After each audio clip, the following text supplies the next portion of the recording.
छत्तीसगढ़ राज्य के बस्तर अंचल में मनाए जाने वाले बस्तर के विश्व प्रसिद्ध दशहरे की परंपराओं का निर्वहन इन दिनों लगातार जारी है। आदिम समुदाय के साथ बस्तर का राज परिवार 600 से भी अधिक वर्षों से इस परंपरा को निभाता आ रहा है। इसकी अनेक रस्मों में से एक अनोखी रस्म बेल पूजा है। बता दें कि यह परंपरा मूलतः वृक्ष में फले युग्म बेल फल के विवाह की परंपरा है।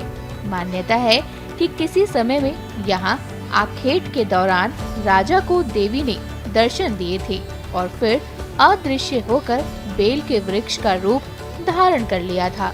तभी से यह परंपरा निभाई जा रही है। परंपरानुसार राज परिवार के सदस्य राजमहल से निकलकर सरगीपाल के जंगल पहुंचते हैं, जहां आमजन उनका स्वागत करते हैं।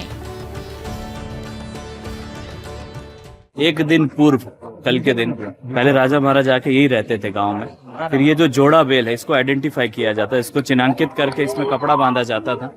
यहाँ आके शिव शक्ति की आराधना, मतलब माँ की आराधना करना और उनका शादी करना। तो यहाँ आकर के शादी करना, जैसे कि आप जान रहे मौली परघाव के दिन मौली माता आती हैं, अंतश्री माई का छतर आता है, उसी तरीके से ये भी माँ के पास जाकर के वहाँ स्थापित हो जाएगा। पूजा अर्चना यही कि सभी देवी देवता उपस्थित हो। बस्तर रियासत के जो भी पूरे कार्यक्रम रहे, पुराने बस्तर दशहरा में जो भी कार्यक्रम रहे, उसमें हम जोड़ा बेल की पूजा अर्चना करते हैं।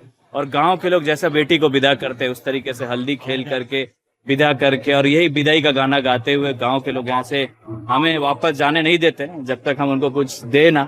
जैसा विदाई करते हैं, छेकते हैं, रास्ता छेकते हैं और ऐसा करते करते माँ को वापस लेकर के हम जाते हैं और इसी के बाद पूजा अर्चना यहाँ की समाप्त होती है। यहाँ एक बेल वृक्ष पर हर वर्ष इस ऋतु में युग्म बेल फलते हैं।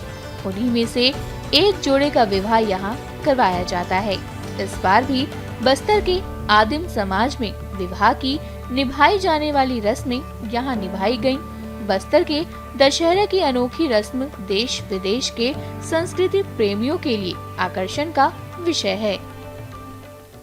बेल रथ में बेल पूजा किया जाता है। बेल को पहले निमंत्रण दिया जाता है, छठ को दिन निमंत्रण दिया जाता है, सप्तमी को पूजा करके बेल को देवी के रूप में पूजा किया जाता है। उसके बाद यहाँ से पूजा करके ले जाकर मंदिर में स्थापित किया जाता है, जिसके कारण जो आज बस्तर जिले में जो रियासत का समय राजाओं को सपना दिखा था, जो यहाँ शिकार करने वाली जंगल था पूरा गांव से, जहाँ भी जाते रियासत का समय परंपरा है। पुरुषोत्तम राजा जमाने शुरुआत हुआ, जगन्नाथपुर 4 का रहने रहता है, 8 का विजय प्राप्त हुआ था, जिसके कारण हर महीने तिथि में हर तिथि के अनुसार हर कार्यक्रम को राजा साहब को सपना दिखा था कि ये कार्यक्रम करने से इससे मेरे फल प्राप्त होगा, बस्तर की सुख शांति समृद्धि होगा, जिसके कारण लोग उसकी सुख शांति समृद्धि के लिए उसने सब परंपरा यथावत रखा। आज जो रियासत का समझे परंपरा शासन के द्वारा संचालित किया जा रहा है, जिसके कारण महाराजा साहब तो गोलीकांड होने के कारण क्या है, उस परंपरा को यथावत रखने शासन ने आदेश किया कि उसकी परंपरा को यथावत रखा जाए। और उसके अनुसार ये तो हर तिथि के अनुसार सप्तमी को पूजा किया जाता है, छठ को पूजा किया जाता है, सप्तमी को देवी को पूजा किया जाता है। और उसको पूजा करने में गाँव को लोग सुख शांति समृद्धि रहे। जैसे शादी ब्याह घर में होता है,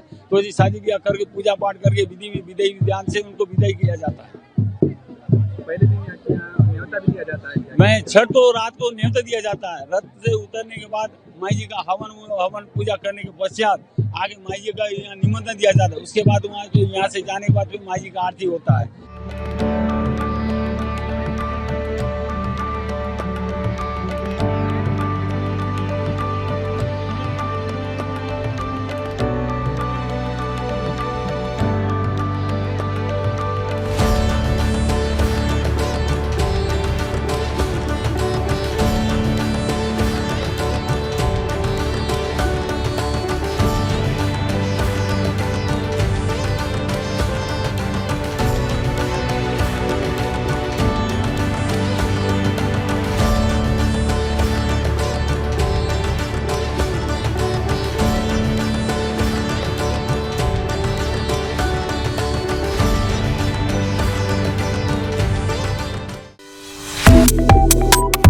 Subscribe to One India and never miss an update.